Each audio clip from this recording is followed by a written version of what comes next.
दोस्तों, अंतरिक्ष के बारे में जब भी कोई बात होती है ना, तो उसमें आपको सौरमंडल तथा ब्लैक होल जैसी चीजें सुनने को मिल जाती हैं। सन 1916 में ब्लैक होल को खोए जाने के बाद इंसानों का इसके प्रति रुझान होना स्वाभाविक है।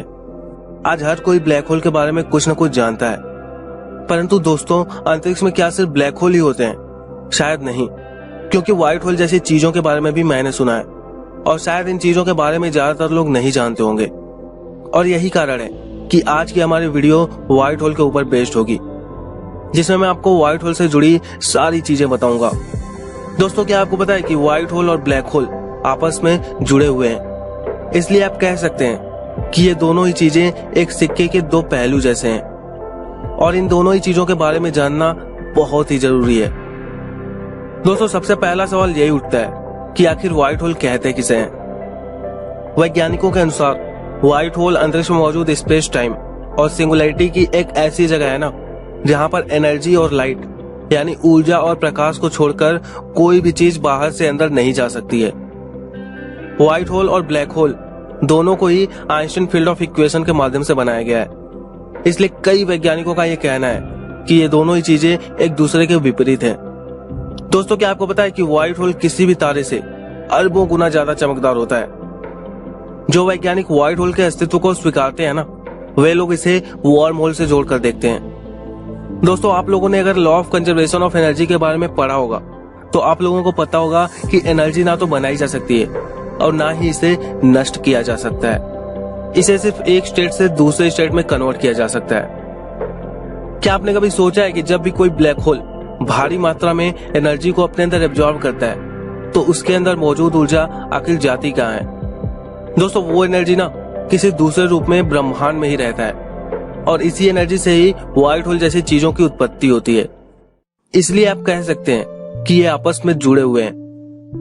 दोस्तों, जहां कुछ वैज्ञानिक व्हाइट होल के अस्तित्व को सच मानते हैं, तो वहीं कुछ वैज्ञानिकों का यह मानना है कि व्हाइट होल जैसी कोई चीज होती ही नहीं है। हालांकि हमने ऊपर ही व्हाइट होल के अस्तित्व के बारे में चर्चा किया है, जो कि एक अनुमान मात्र है।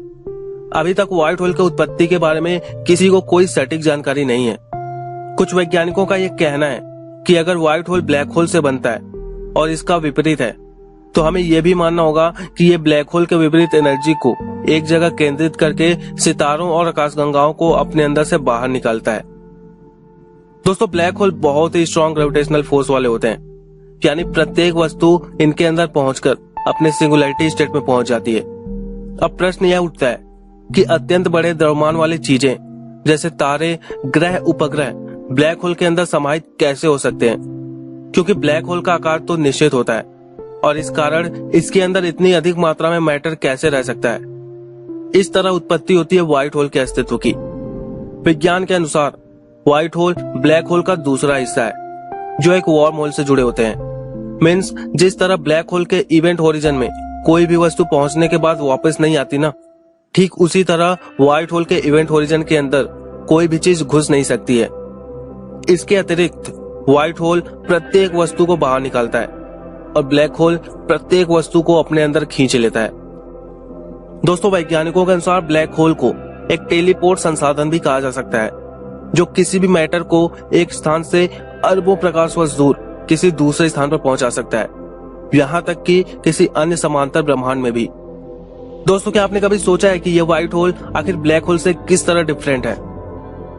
ब्लैक होल अपने आसपास मौजूद हर एक चीज को समाहित कर लेता है। ये एक तरह से वैक्यूम क्लीनर की तरह है, जो कि एनर्जी, लाइट और चीजों को अपने अंदर सोख लेती है। इसके अंदर से किसी भी चीज का निकलना इम्पॉसिबल है। दोस्तों, प्रकाश तक भी इससे बच नहीं पाते हैं, इसलिए देखने में ये काले रंग का दिखता है। और वैज्ञानिकों के अनुसार हमारी आकाशगंगा में एक ब्लैक होल मौजूद है। अब बात करते हैं व्हाइट होल की, जो कि ब्लैक होल के ठीक विपरीत है। इसके अंदर कोई भी चीज प्रवेश नहीं कर सकती है, इसलिए इसके आसपास मौजूद जितनी भी चीजें हैं ना, ये व्हाइट होल से हमेशा रिपल यानी विकर्षित होते रहते हैं। और दोस्तों, इसके अंदर से प्रकाश और ऊर्जा बाहर निकलती रहती है। इसकी वजह से यह देखने में काफी चमकीला दिखता है। क्या आपको पता है कि ये अपने अंदर से उन सितारों और आकाशगंगाओं को भी बाहर निकलता रहता है, जो कि ब्लैक होल के द्वारा एब्जॉर्ब किया गया था। इसलिए यह भी माना जाता है कि जो भी चीज ब्लैक होल के अंदर जाती है ना, वो चीज व्हाइट होल के माध्यम से बाहर भी निकलती है।